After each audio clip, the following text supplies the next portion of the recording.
गाड़ी भगा पिकलू, गाड़ी भगा, गाड़ी भगा पिकलू। जीको डरा सहमा बैठा था और पिकलू ने तुरंत गाड़ी बढ़ाई, लेकिन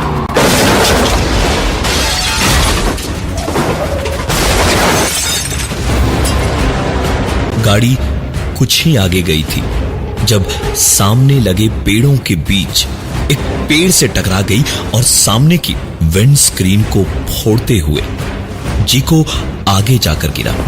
अभी 1 मिनट पहले ही जीको की ही तरफ इशारा किए जा रहा था वो, और इस वक्त बेहद जख्मी हालत में जीको पेड़ के पास जख्मी पड़ा हुआ था, बेहोश। निनी और पिकलू गाड़ी से उतरे और जीको के पास पहुंचे। खुद की भी हालत उनकी खराब ही थी। लंगड़ाते कराहते किसी तरह जीको तक पहुंचे और किसी तरह उसे उठाने की कोशिश करने लगे कि ठीक तभी उनकी कार, जो आगे की ओर से पेड़ से टकराकर बुरी तरह पिचक चुकी थी, वो अब अपने आप पीछे लगे दूसरे पेड़ को जबरदस्त टक्कर पे टक्कर मारे जा रही थी। एक के बाद एक ऐसी टक्करों से गाड़ी पीछे से भी बुरी तरह से पिचक गई थी। जीको तो बेहोश पड़ा हुआ था। निनी और पिकलू ये नजारा देखते हुए अपनी सांसें भी नहीं संभाल पा रहे थे। इतनी बड़ी एक गाड़ी अपने आप आगे पीछे होकर कभी इस पेड़ से लड़ती तो कभी उस पेड़ से। दोनों बुरी तरह से हाँफ रहे थे, किसी तरह खुद को संभाल कर, बिल्कुल जैसे गाड़ी में चीखी थी वैसे ही निनी दोबारा चीखी। Stop it, just stop it, रुक जाओ वरना मुझसे बुरा कोई नहीं होगा। मैं कह दे रही हूँ, छोड़ूंगी नहीं तुम्हें, मैंने कहा ना, रुक जाओ। निनी के इतना चीखते ही सारी आवाजें अचानक से बंद हो गई। सब कुछ जैसे रुक गया। कुछ भी और सोचने समझने का नहीं था।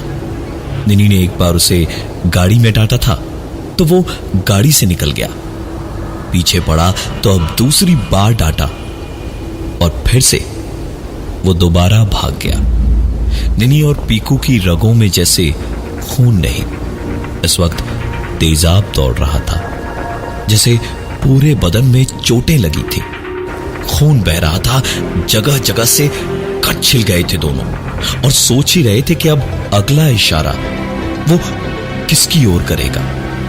बिना एक भी पल बर्बाद किए निनी और पीकू ने जीको को अपने कंधे के सहारे किसी तरह उठाया और उठाकर सड़क की ओर ले जाने लगे।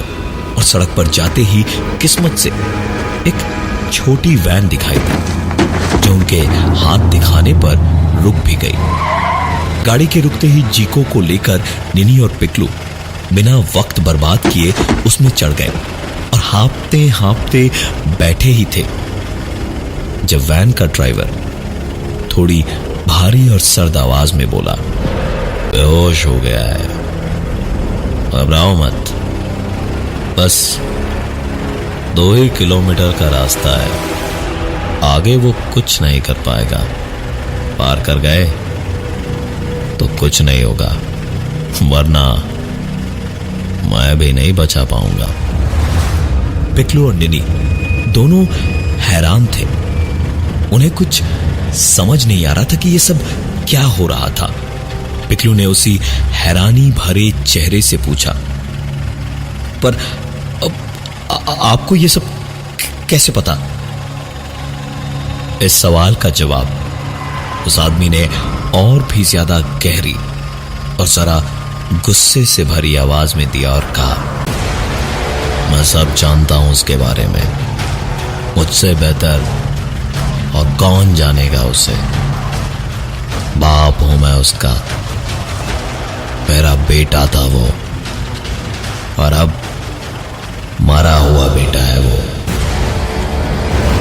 बेहोश जी को एक और पड़ा था और निनी और पिकलू दोनों के दोनों हैरानी भरी आंखों से उस ड्राइवर की ओर देखते हुए बैठे हुए थे। उस आदमी ने यह तो बता ही दिया था कि वही उस लड़के का पाप था जिसकी आत्मा उनके पीछे लगी हुई थी। इसके आगे उस आदमी ने बताया, मेरा छोटा मोटा सा ट्रैवल्स का काम था और मेरा कमाया हुआ एक एक पैसा मैं किसी तरह इसी के लिए बचा कर रखता था, लेकिन इसको कभी ना मेरी कद्र हुई और ना ही मेहनत की। देखिए, इसकी मां तो पैदा होते ही चल बसी थी, मैं ही इसका मां बाप सब कुछ था। इसकी खुशी के लिए मैंने दूसरी शादी नहीं की। इसको एक बाप जो भी दे सकता है, जितना भी कर सकता है, उससे कहीं ज्यादा बढ़कर किया। लेकिन मेरे ही कोई पाप रहे होंगे जो कि ऐसा कपूत जन्मा हमारे खानदान में। एक रात की बात है, 17 साल का था ये। मुझे रात को गल्ले के पास खटपट सुनाई दी तो मैंने शोर मचाया और मेरे बेटे को खतरा ना हो इसलिए उसका दरवाजा बाहर से बंद कर दिया। वो अंदर ही सो रहा था चादर ओढ़कर।